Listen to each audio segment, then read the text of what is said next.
마태복음 21장 18절에서 22절 말씀. 이튿날 아침 일찍 다시 그 도성으로 가시는데 예수께서 배가 고프셨다.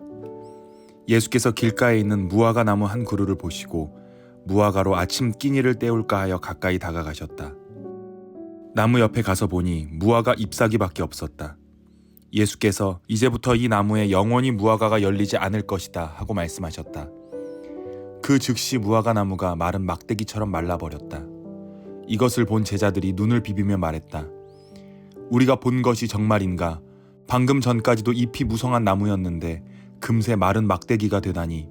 예수께서 차분히 말씀하셨다. 그렇다. 너희가 이 천국의 삶을 품고 하나님을 의심하지 않으면 너희도 내가 무화과 나무에게 한 것처럼 작은 일들을 행하고 또한 큰 장애물까지 극복하게 될 것이다. 예컨대 너희가 이 산더러 가서 호수에 뛰어들어라 하고 말하면 산이 뛰어들 것이다. 너희가 믿음으로 기도하고 하나님을 붙들기만 하면 작은 일에서 큰 일까지 모든 일이 다 그렇게 될 것이다. 오늘 본문을 보면 배가 고프셨던 예수님께서 무화과 나무에게서 열매를 찾으려 하십니다. 하지만 그 무화과 나무에는 잎사귀만 무성할 뿐 열매는 없었습니다.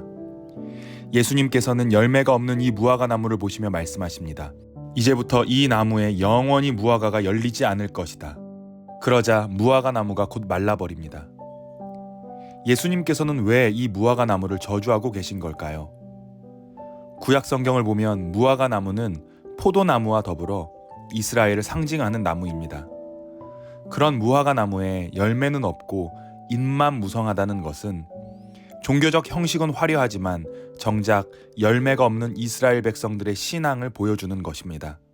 이스라엘 백성들은 헤롯 대왕이 지은 성전에서 하나님께 비싼 제물을 드렸지만 정작 하나님께서 원하시는 삶, 열매 맺는 삶을 살지는 못했습니다. 예수님께서 열매 없는 무화과 나무를 저주하신 것은 이스라엘 백성들을, 더 정확히 말하자면 그들이 너무나 소중히 여기는 예루살렘 성전을 비판하시고 저주하신 것입니다.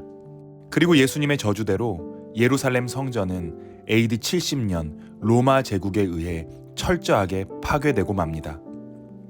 무화과 나무가 마른 것을 이상하게 여긴 제자들은 눈을 비비며 말합니다. 우리가 본 것이 정말인가? 방금 전까지도 잎이 무성한 나무였는데 금세 마른 막대기가 되다니. 그러자 예수님께서 말씀하십니다. 무엇이든지 믿고 기도하는 대로 다 받게 될 것이다.